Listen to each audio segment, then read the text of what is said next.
Good morning, this is Deep Generative Model. This week we are going to introduce some application of the autoregressive model. We have two parts and one homework. The first part is about generating text and languages. It's just like the ChatGPT and the GPT in general. However, although GPT and the ChatGPT is also a famous application of autoregressive model, in this week we are going to explore some simpler and more easy to handle models that is also autoregressive and that can generate text. So the advantage of simpler model is that they are easier to train and easier to understand. And in fact, you will be more appreciate the advance of the technology in the modern large language models if you are familiar or if you are already know how to use some simpler model that can also generate text. By comparing the difference in quality and ability and capabilities of simpler model and more complicated models, you can more precisely and easier to pinpoint the actual advance and wonders of what is exactly why the large language are so awesome and marvelous. The second part is also an application of autoregressive model. The examples that we are going to introduce is pixel CNN and the pixel RNN. These models and algorithms are used to generate images. Because they are also autoregressive models, and these models are also handling discrete probability space, so they are kind of similar to the language model, autoregressive language model in general. However, because they are dealing with a different type of content, there are some subtle and important differences, especially when they pre-processing the data. So we are going to also introduce these two algorithms. Additionally, this week we also have an assignment which is mainly related to the first part of this week, that is the generation of language and text. We hope everyone can use these simple models to actually generate some text and languages, because this is a very helpful experience that can help you to understand the large language model or AI in general.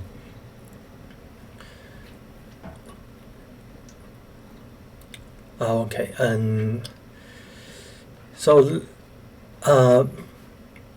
to briefly describing the task of our homework is to use a simple statistical model to generate text, and also the second part of the homework is the assignment is to generate the text using the same method, but instead of using a table to store the statistics information, you use a neural network to do so. So we will go into detail in a separate dedicated video about the assignment later this week, which will be 3.5, which we will label as 3.5. The reason that the second part, including a neural network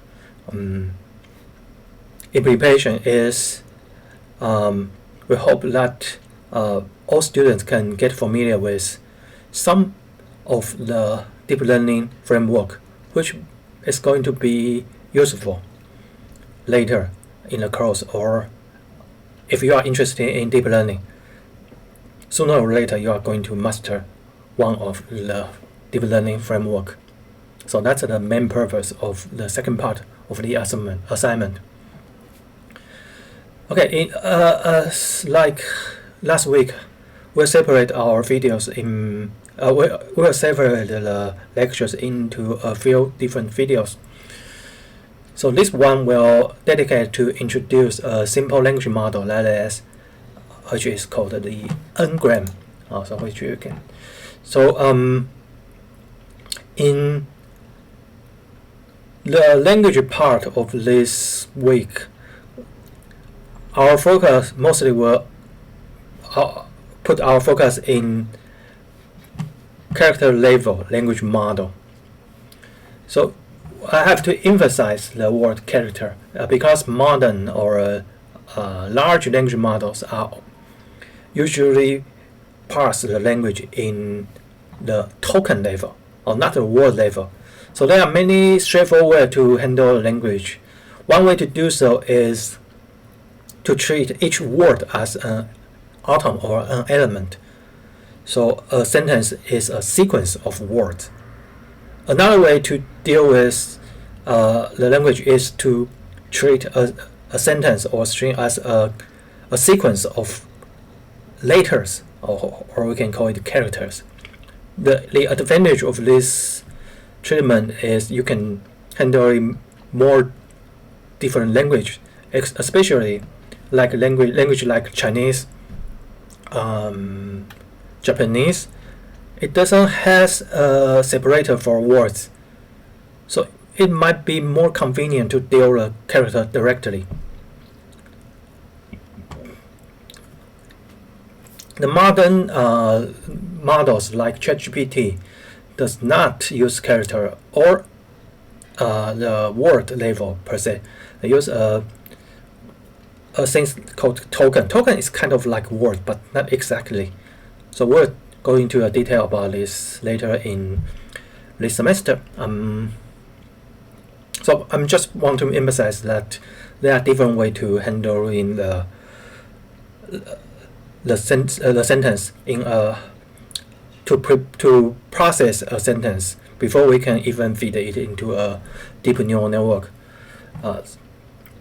But right now, today we are mostly focusing on character level. However, in this video, I would like to explain a simple but important model of language, which we call N-gram. N-gram can be used for word level or character level, but it might be easier to explain this idea by using word level. So I'm giving you a link to a Wikipedia page, which is also says the word N-gram, which is the model using by word level preprocessing. You can pretty much do the same for the character level, but right now we're just doing we're explaining it in word level. So what is N-gram? What is an N-gram? So first we want to explain what is unigram. What is a unigram?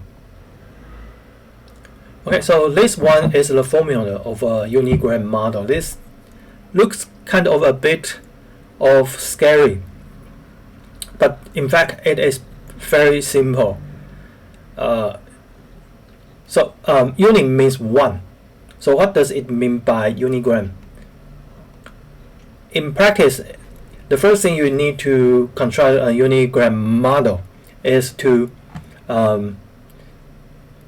collect information about the frequency of each word. Because we are dealing with word. If we are doing it for character level, we'll calculate or collect information for the frequency of each character. But right now we are explaining it in word level. So first of all, we are going to get the frequency of each word. You can simply to do a calculation in when you try to parse a very large amount of actually text, raw text, so you can get this information. You just simply count the appearances, how many times does this word appears, and how many divided by the total number of words, then you get the frequency. So suppose we already get the table of frequency, or already got the table of frequency of each word. So just like we discussed before, this information alone is not enough to actually let you to generate the text that looks like a natural language, like a human would write, because for generative models, one of the difficult problem is that it usually has some kind of complicated structure, which means each word has some correlations that cannot be easily ignored. So the frequency alone does not help you to generate a natural or legitimate natural language text. So for example, I will give example a little bit later. Let's just go back to the formula. So in Unigram, it is a model of how likely a sentence is correct or legitimate, a series of a sequence of text, actually a sequence of words is in fact valid in English or in Chinese or in any language. So we wish to have a probability when giving a sequence of words. We use this probability to judge how likely this one is a valid sequence of words that appears in a natural language context. So that's a goal. The Unigram model is a model of that. Our goal is to have that estimation. However, you can see that it is actually a wrong estimation. That is, we simply assign or model this likelihood to be the product of each term, the probability of each term. That is, we consider each term, each word, not term, each words are independently. The ability, they have exactly no correlation to each other. They have no relation to each other. So obviously this is the wrong model. However, there is a famous quote that every model is wrong. Every model is wrong. Just some model is more useful. I believe this one is from George Box, a statistician called George Box. He says every model is wrong. It's just some models are more useful than the others. So of course this one we know this is wrong. So let me give you an example right away. So we know this one is a valid sentence, a word like likes, we share.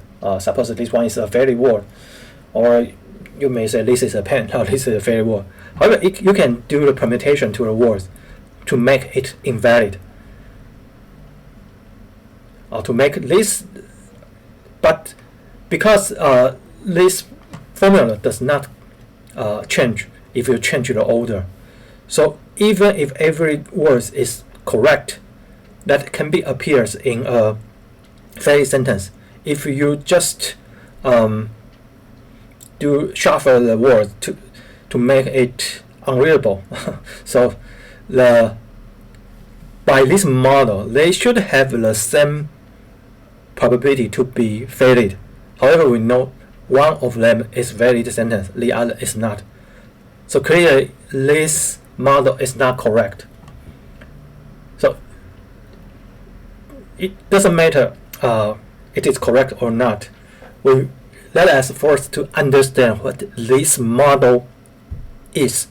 Then we can judge it is correct or not correct. So do not let to discourage you to learn this kind of model. I mean, just because it is useless. do not let the fact that it is useless to discourage you to learn this model. I mean, in fact, this model is not entirely useless. This kind of model can be used to detect whether two articles have the same author. I mean, although it definitely it's not the true model, because just like the example we demonstrate, a sentence, if you shuffle a sentence, the probability remains the same. However, we definitely know that we cannot shuffle, in general, we cannot shuffle a sentence to keep it remains valid. So it is not the right model. However, it is still useful sometimes.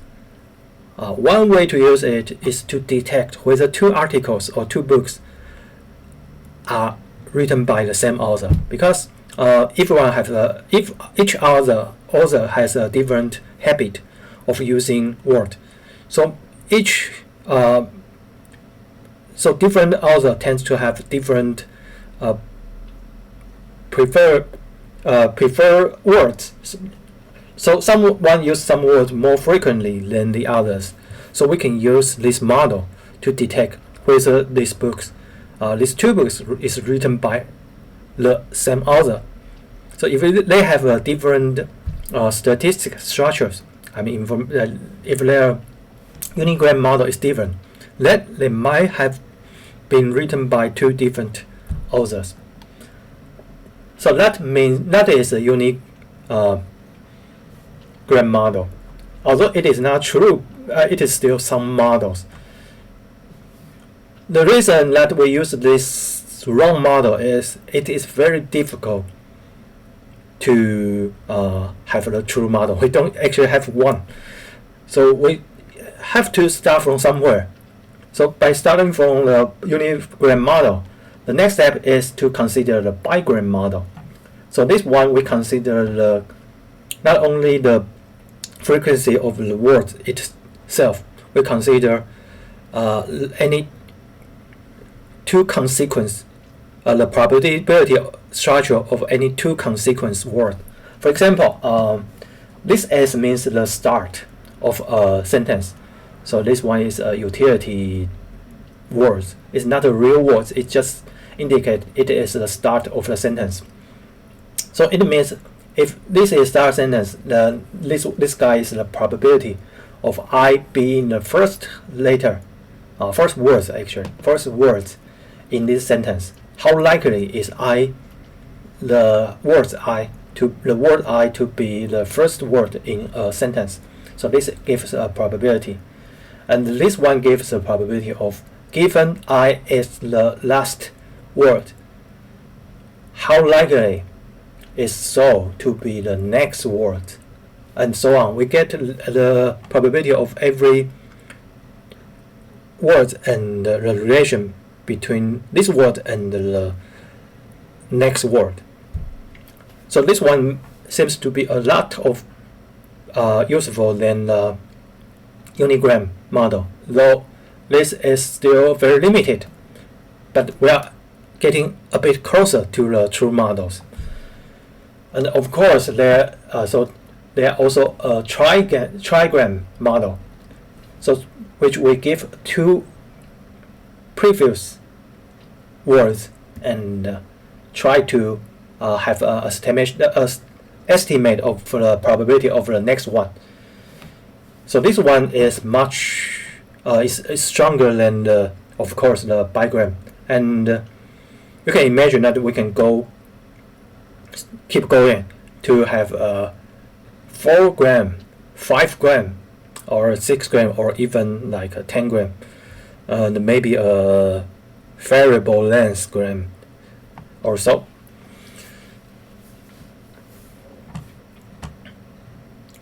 So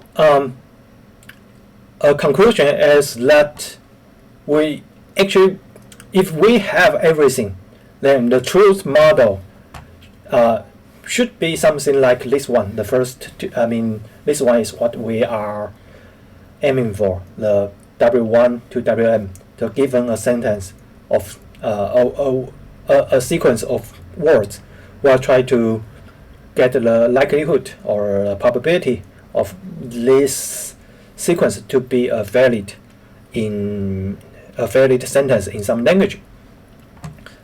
So if we can estimate everything, like given the previous any length of words, we actually there's a ground truth that the probability of what next words to be.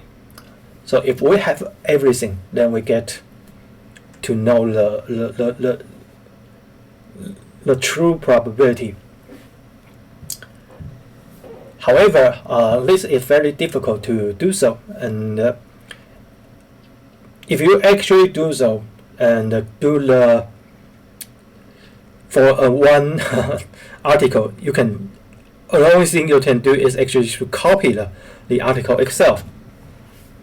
So so in practice we usually do the approximation.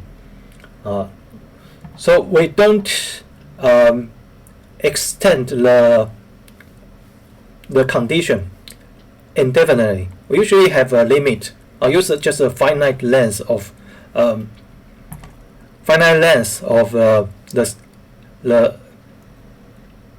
sequence to predict the next one.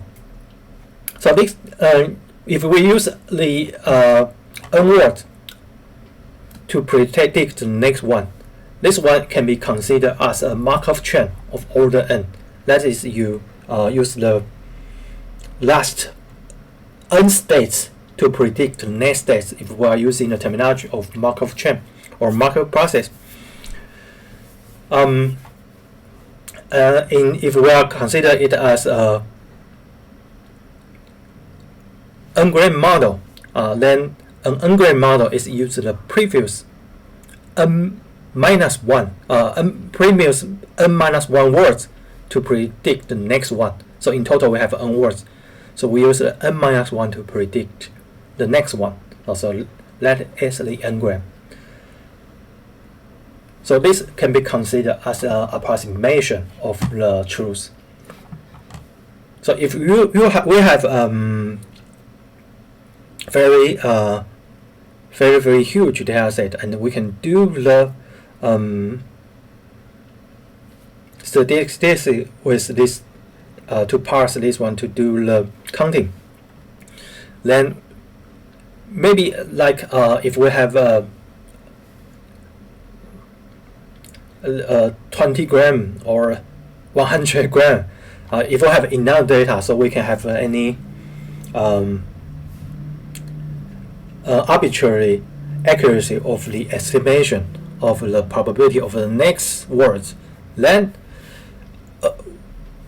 we can have a very long n-gram, like 100 gram.